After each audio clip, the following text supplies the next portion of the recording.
एक शाम प्राची टीवी पर सीरियल देख रही होती है। तभी उसकी सास वहां आती है। अरे सीरियल में तो ऐसे मग्न है जैसे आज रात का खाना पड़ोसी आकर बनाएंगे। मुझे पता ही नहीं था आपने अपने बेटे की शादी पड़ोस में भी की हुई है। हैं? मतलब? मतलब इस घर में सारा काम बहू ही करती है, आप तो सिर्फ खर्राटे मारती हैं। अच्छा जी, फिलहाल तो तुम आराम फरमा रही हो, चलो जाओ, ये मेरे टीवी देखने का समय है। आहा, इसीलिए मुझे भगाया जा रहा है। सॉरी, अब तो बिल्कुल नहीं जाऊंगी। प्राची की इस बात पर दोनों सास बहू के बीच टीवी रिमोट के पीछे बच्चों जैसे छीना झपटी शुरू हो जाती है, जिसके बीच श्लोक भी काम से घर वापस आ जाता है। आज मेरी चूहे बिल्ली की जोड़ी किस बात पर झगड़ रही है? अरे तेरे बीवी मुझे टीवी नहीं देखने दे रही। अरे तुम्हारी मम्मी मुझे खाना बनाने के लिए फोर्स कर रही है। अरे वाह, ऐसे बेतुके रीजन पर तो बच्चे भी झगड़ा नहीं करते। अरे मुझे कुछ मत बोल, सब इसने ही शुरू किया है। हाँ हाँ, जैसे आप तो बहुत दूध की धूली है ना। अरे बस, दोनों चुप।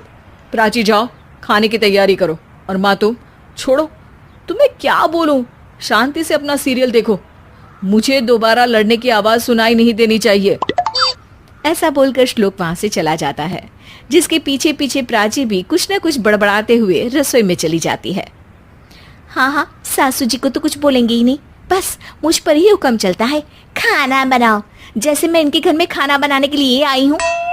इसी तरह शाम बीतती है और रात को श्लोक और प्राची की सास खाना खाकर सोने चले जाते हैं, लेकिन प्राची गुस्से में कुछ खाए बिना काम में ही लगी रहती है। इस घर में किसी को घंटा फिक्र नहीं पड़ता, मैं खाऊं या भूखी रहूं। प्राची कुछ देर के लिए रसोई से बाहर जाती है और जैसे ही वापस आती है तो वहां दूध का भरा ग्लास देखकर हैरान रह जाती है। फिक्र पूरी है, बस दिखाना नहीं है।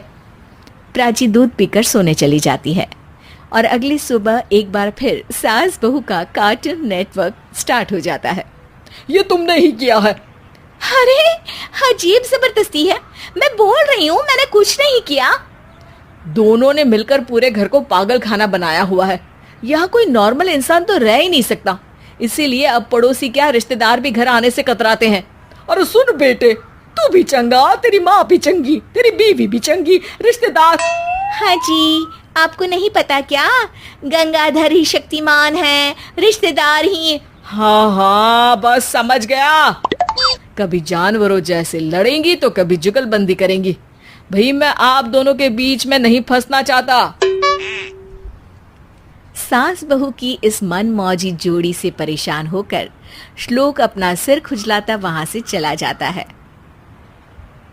चलो अब मैं भी कीर्तन में जा रही हूँ।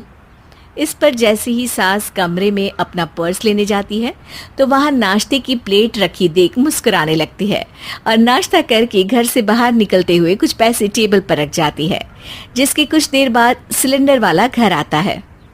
ओ मुरी मैया, मैं सिलेंडर के बारे में तो बिल्कुल भूल ही गई थी। घर खर्च के सारे पैसे भी मम्मी के पास है और श्लोक से बोला तो उल्टा 4 बात सुनाएंगे। प्राची ये सोच ही रही होती है कि अचानक उसका चेहरा चमक उठता है और वो घर में आकर इधर उधर देखने लगती है। तभी उसकी नजर टेबल पर रखे पैसों पर पड़ती है, जिन्हें वो सिलेंडर वाले को दे देती है। ये सब श्लोक देख लेता है। अच्छा बेटे, इतना बड़ा घोटाला, सबके सामने मैं तेरी दुश्मन और पीठ पीछे तेरी मेरी यारी। इस पर श्लोक एक प्लान बनाता है और शाम को सब एक साथ बैठे होने पर बोलने लगता है। माँ, तुम दोनों की बहुत लड़ाई होती है, इसलिए मैं सोच रहा हूँ कि प्राची को उसके घर छोड़ाऊं, इससे वो भी खुश रहेगी और तुम भी। अचानक श्लोक की ये बात सुनकर सास बहू शौक से उसकी तरफ देखती हैं।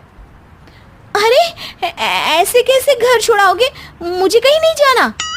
अरे तुमने बोला नहीं पर मैंने सुन लिया, तुम्हें मम्मी के साथ रहना अच्छा नहीं लगता, मुझे पता है। अरे वो अरे, जब बहू खुद कुछ काम बोले तो वो तुझे सुनता नहीं, और अब जो इसने बोला ही नहीं वो तू समझ गया। जब उसे नहीं जाना तो फिर जबरदस्ती क्यों कर रहा है? अच्छा, फिर आपको मौसी के घर छोड़ाता हूँ, बस अब आप दोनों एक घर में एक छत के नीचे नहीं रह सकती। मैं इस टॉम एंड जेरी की जोड़ी को और नहीं झेल सकता। है? ऐसे कैसे नहीं रह सकते? तुम्हें इतनी दिक्कत है तो तुम्हारा बोरिया बिस्तर पैक कर देती हूँ, लेकिन मम्मी जी कहीं नहीं जाएंगी। बिल्कुल यही सुनना था मुझे। अगर दोनों में इतना ही प्यार है फिर हर वक्त ये लड़ाई का नाटक क्यों करती हो? देखा मैंने कैसे माँ किचन में दूध रखती है और तुम उनके लिए कमरे में नाश्ता रखती हो, और कैसे वो पहले ही तुम्हारी दिक्कत समझकर घर में पैसे रखकर बाहर जाती है। अरे भाई, इतना ड्रामा तो डेली सोप में भी नहीं होता जितना तुम दोनों ने इस घर में फैलाया हुआ है। तू हमें टॉम एंड जेरी बोलता है ना, तो याद कर वो दोनों भी एक दूसरे को बाहर वालों की बुरी नजर से बचाने के लिए हमेशा सबके सामने लड़ते थे, लेकिन अकेले में दिक्कत के समय मदद भी तो करते थे। बस हमारा रिश्ता भी कुछ ऐसा ही है। और वैसे भी अगर सास बहू में तू मैं नहीं होती तो दुनिया वालों को कहानियां कैसे मिलेंगी?